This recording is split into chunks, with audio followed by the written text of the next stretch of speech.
Chapter 6. Caro Kann Defense, Advance Variation. We will replay the main line and the important sublines, with pauses for tactics. Welcome back to our Caro Kann Defense series.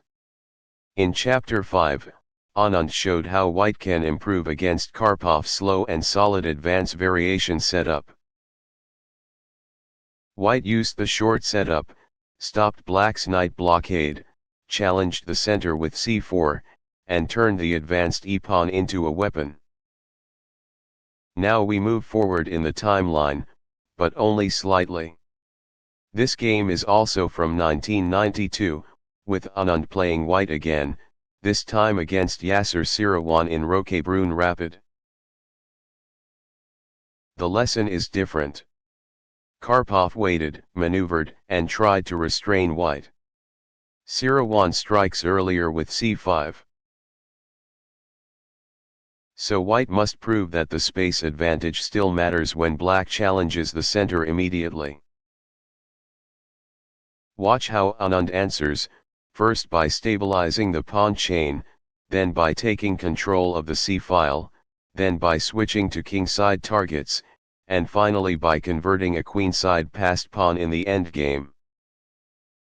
e4. c6. Seirawan chooses the Caro Kann.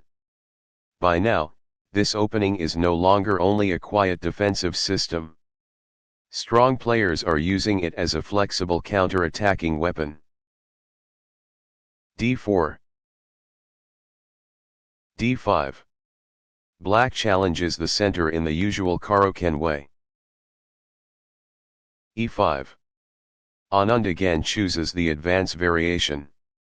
White takes space and asks black the same strategic question: can you attack this pawn chain without giving white active squares?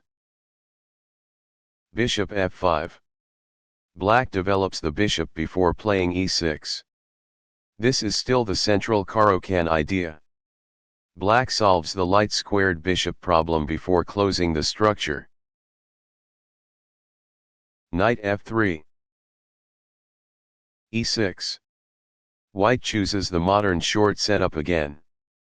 The knight develops naturally, white prepares b2 and castling, and the center remains flexible. Bishop e2. White develops quietly. This is not a direct attack on the bishop. White is saying, first I will complete development, then I will decide how to use my space. c5.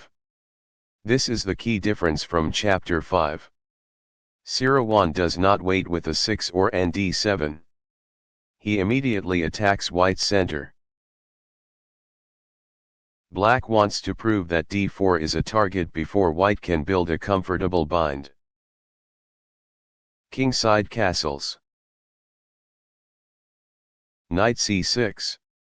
Both sides continue logically. White castles before committing the queenside structure. Black develops with pressure against d4. c3. White reinforces the center. This is the first important lesson. When black hits early with c5, white often answers with c3, keeping the d4 pawn supported and making black decide whether to clarify the structure. C takes d4. Seirawan exchanges. Black removes the tension and hopes that white's isolated or hanging central pawn structure will become easier to attack. C takes d4. Anand recaptures with the c-pawn. Now white has the classic advance Caro Kann structure, pawns on d4 and e5, space in the center, and an open c-file that will become very important. Knight on the g-file to e7. Black develops the knight toward f5 and c8. This is flexible. Black wants to increase pressure on d4 without weakening the kingside too early. Knight c3. White develops and adds more support to d5 and e4 squares. The position is no longer about one pawn. it is about whether white's pieces can use the extra space more actively than black's pieces can attack it. Knight c8. Seirawan begins a regrouping plan. The knight can head to b6 or a7, and black keeps the option of putting pressure on c4 and d4. Bishop e3. White develops the bishop and protects d4. Anand is not rushing. He builds a position where every central pawn has piece support. Knight b6. Black increases queenside pressure. The knight eyes c4 and a4, and black is preparing to challenge white's queenside coordination. Rook c1. White claims the open c-file. This is the main improvement in this game. Since black exchanged on d4, the c-file is open.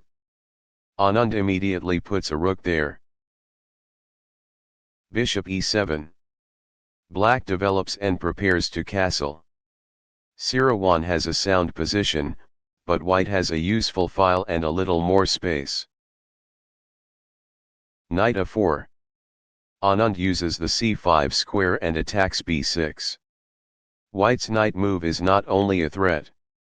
It is a way to disturb black's setup before black gets complete comfort. Kingside castles. Black castles. Seirawan is ready for a long strategic fight. Knight c5. The knight reaches c5. This is exactly what white wants in the advance. Caro Kann, a supported outpost, pressure on b7 and e6, and control over key dark squares.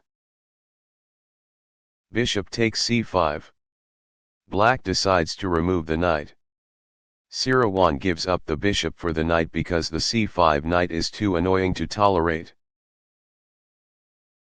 Rook takes c5. Anand recaptures with the rook. Now the rook becomes active on the 5th rank. This is a small but important transformation. White's c-file control turns into rook activity. Knight d7. Black attacks the rook and gains time. Seirawan wants to push white's rook back before it becomes a permanent problem. Rook c3. The rook retreats, but stays on the c-file. White keeps the file and keeps the 3rd rank available for defense and attack. a6. Black prepares queenside expansion. The move also creates room for b5 ideas and asks white how the rook on c3 will be used. Queen d2. White connects the rooks and prepares to double. Anand's plan is simple and strong: dominate the c-file before black can finish reorganizing. Queen a5. Black seeks queen activity. Seirawan attacks the queen side and tries to create pressure before white doubles rooks. Rook on the f-file to c1. White doubles rooks. This is the heart of the lesson. When black exchanges on d4 and opens the c-file, white must not drift. White uses the file immediately. Rook on the f-file to b8. Black defends b7 and prepares b5. Seirawan knows that the b-file and queenside pawns will decide whether white's c-file pressure is real. Knight h4. Anand switches targets. White has fixed the queenside pressure, so now the knight jumps toward g6 and f5. The attack on the bishop also helps remove a defender. Bishop g6. Black retreats the bishop. The bishop stays alive, but white has forced it to a more passive square. Knight takes g6. White exchanges on g6. Anand gives up the knight to damage black's kingside structure and reduce black's defenders. H takes g6. Black recaptures. Now the h-file is half open, and the g6 pawn can become a target later. Bishop g4. White improves the bishop with tempo ideas. The bishop points toward e6, and white keeps asking black to defend weaknesses on both wings. Knight f8. Black defends e6 and g6. This is solid, but it also shows white's progress. Black's pieces are becoming defensive. h4. Anand starts kingside expansion. This is an important practical moment. White does not only use the c-file. Once black's structure is loosened, white creates a second front. Knight a7. Black reroutes the knight. Seirawan wants counterplay against b5 and c8 squares, and perhaps to challenge the rook. Bishop e2. White calmly repositions. The bishop retreats from g4 after provoking defensive moves, and white keeps the option of invading on c7. Knight b5. Black attacks the rook and centralizes the knight on a strong square. Seirawan is fighting for exchanges. If black can remove white's active rook, the pressure may disappear. Bishop takes b5. White removes the knight. Anand chooses clarity. The knight on b5 was a strong defender and attacker, so white trades it off before continuing. A takes b5. Black recaptures. The a-pawn moves to b5, changing the queenside structure and creating future targets. a3. White stabilizes the queenside. This move prevents b4 ideas and gives white's pieces a clearer platform. b4. Black tries to create counterplay. Seirawan uses the b-pawn to attack white's rook and loosen the queenside. Rook c5. The rook jumps forward again. White's rook keeps finding active squares. This is the same theme we saw in chapter 5, the rook is not only a defender, it is an attacking piece. Queen a4. Black keeps pressure on the queen side. The queen attacks b4 and tries to force white to react. A takes b4. White accepts the challenge. Anand captures, opening lines and trusting that the active pieces will justify the structural changes. Queen b3. Black attacks b4 and keeps the queen active. Seirawan is still creating practical problems. Bishop g5. White develops a new threat. The bishop attacks e7 and keeps black tied down. Anand again switches from one wing to the other. Knight h7. Black attacks the bishop and tries to untangle.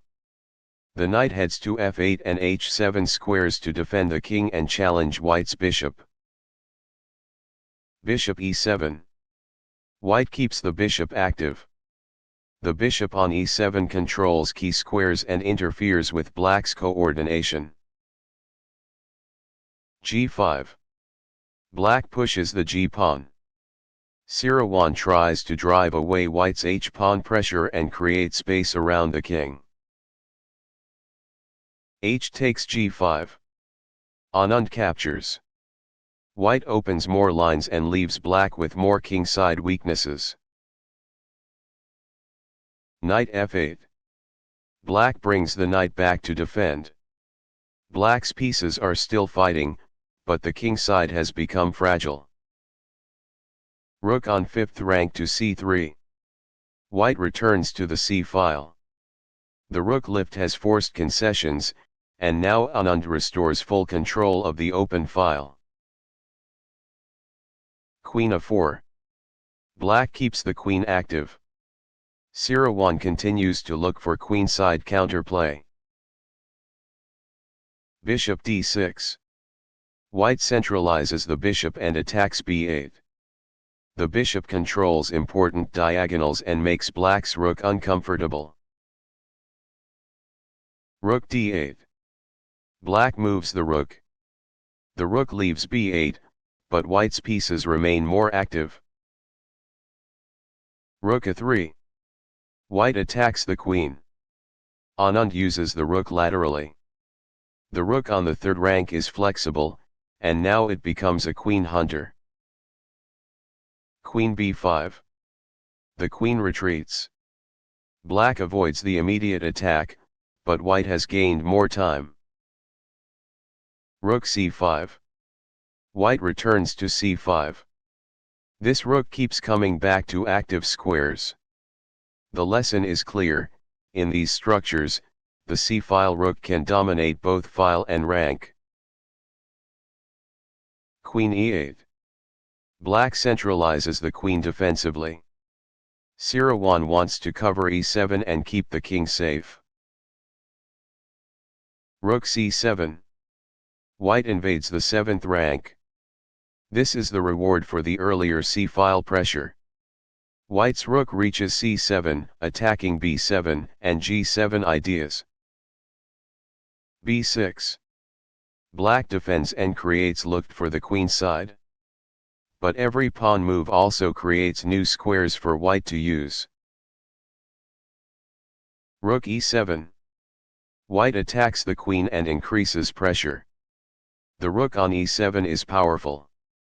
It also prepares to target the king's side. Rook takes a3. Black exchanges one active rook. Seirawan removes the rook on a3 and hopes to reduce white's pressure. B takes a3. White recaptures. Now white has an a-pawn structure that may later create a passed pawn. Queen a4. Black attacks the queenside pawns. Black is still looking for counterplay rather than passive defense. Queen d3. White centralizes the queen. The queen supports kingside threats and keeps the rook active. Knight g6. Black attacks the rook. Seirawan tries to drive white's active rook away from e7. Rook c7. White calmly retreats to the 7th rank. The rook remains active, and black still has to worry about the king. b5. Black fixes the queenside structure. This creates a passed pawn race later, but white is better prepared for it. Queen f3. White creates a direct threat. The queen eyes f7 and g6. Black's king is now under concrete pressure. Knight h8. Black defends g6 and f7. The knight on h8 is awkward. This is a sign that white's pressure has forced black into passive defense. g6. Anand breaks through. This is the tactical climax. White uses the damaged kingside structure from move 19 and pushes the g-pawn into black's king shelter. F takes g6. Black captures, but the f-file and dark squares open. White has calculated the consequences. Rook takes g7, check. White sacrifices the rook. The point is not material. White is exposing black's king and forcing a winning queen invasion. King takes g7.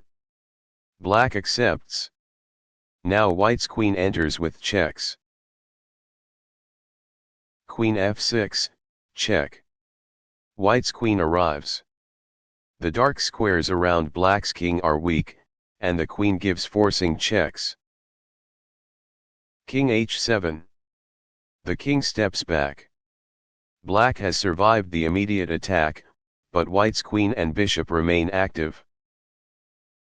Queen e7, check. White continues with checks. Anand forces the king into a passive position and prepares to win material. King h6. Black tries to escape. The king walks into danger, but the alternatives are also unpleasant. Queen takes d8. White wins the rook. The attack has transformed into a material advantage. Anand now needs to convert cleanly. Queen d1, check. Black checks. Seirawan looks for perpetual check or counterplay. King h2. White steps away. Anand avoids danger and keeps the queen active. Queen h5, check. Black continues checking. This is the defender's last practical chance. King g3. White walks toward safety. The king move also prepares to exchange queens if black runs out of checks. Queen g5, check. Black offers another check and queen activity.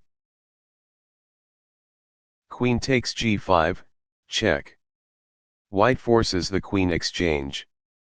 This is an important conversion decision. Anand has one material and a better pawn structure, so he removes black's counterplay. King takes g5. Black recaptures. The queens are gone, but white has a winning endgame. Bishop e7, check. White activates the bishop with check. The bishop gains time and drives the king to a worse square. King h5. Black retreats. White will now improve the king and create a queenside passer. King h3. White centralizes the king. Endgames are not won by material alone. The king must join the game. g5. Black tries to create counterplay with the kingside pawns. g3. White controls key squares. Anand stops black's pawns and prepares to use the queenside majority. g4, check. Black checks and tries to distract white's king. King g2. White keeps the king near the kingside pawns. There is no rush. White's queenside plan will come next. Knight f7. Black brings the knight back. The knight wants to stop white's queenside pawns. a4. White creates the passed pawn race. This is the final strategic phase. White uses the queenside majority while keeping black's king tied down. B takes a4. Black captures. Seirawan hopes the a-pawn can distract white. b5. White's b-pawn becomes dangerous. This pawn is the long-term result of the earlier queenside structure. a3. Black pushes the a-pawn. Both sides now race, but white's bishop and king are better placed. Bishop takes a3. White removes the passed pawn. Now black's counterplay is gone, while white still has the b-pawn. Knight d8. Black tries to blockade. The knight heads toward b7 and c6 squares. King f1. White brings the king toward the queen side. Anand begins the technical conversion. King g6. Black centralizes the king. Seirawan hopes to hold the blockade. King e2. White improves the king. The king will support the b-pawn and restrict the knight. King f5. Black heads toward the center. The race is now king activity against the passed pawn. King d3. White reaches the center.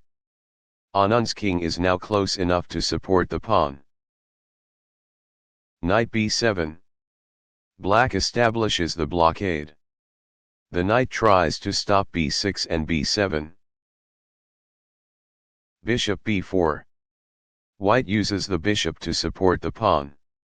The bishop controls important dark squares and helps the king approach.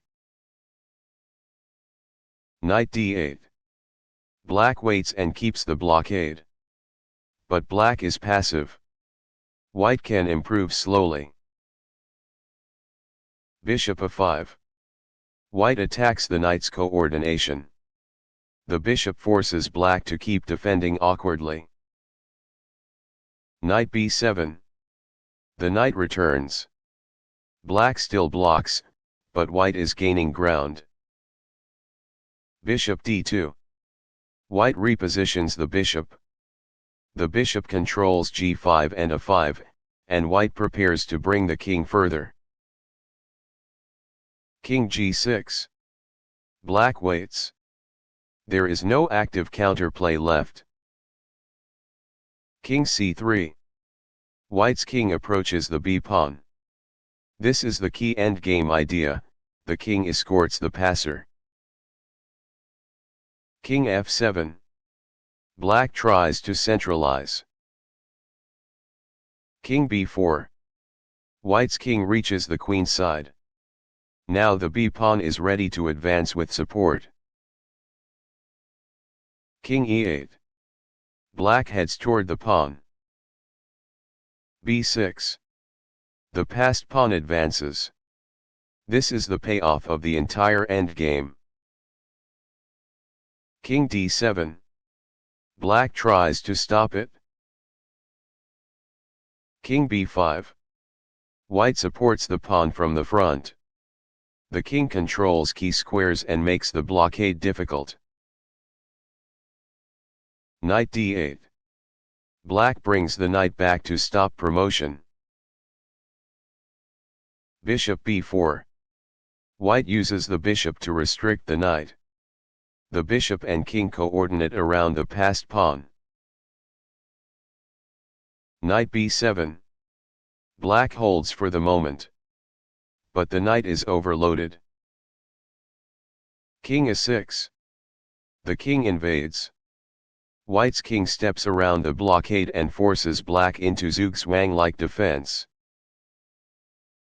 King c8. Black tries to stay in front of the pawn. Bishop e7. White improves the bishop again. The bishop controls important squares and prepares the final net. King b8. Black waits, but the position is lost. Bishop d6, check. White gives check and drives the king away. This is the final technical touch. King a8. Black is pushed to the corner. Bishop c7. White seals the win. The bishop controls the promotion square and the b-pawn cannot be stopped. Seirawan resigned. This game gives us the next white side lesson. When black challenges early with c5, white should not panic. Stabilize the center, seize the open c-file, create a second front, and only then convert the structural advantage. As we saw in this lesson, the Caro Kann begins with c6 and d5. Black challenges the center, keeps the c8 bishop free, and later uses c5 to attack white's pawn chain. This first model game shows active piece play, central pressure, and a rook invasion.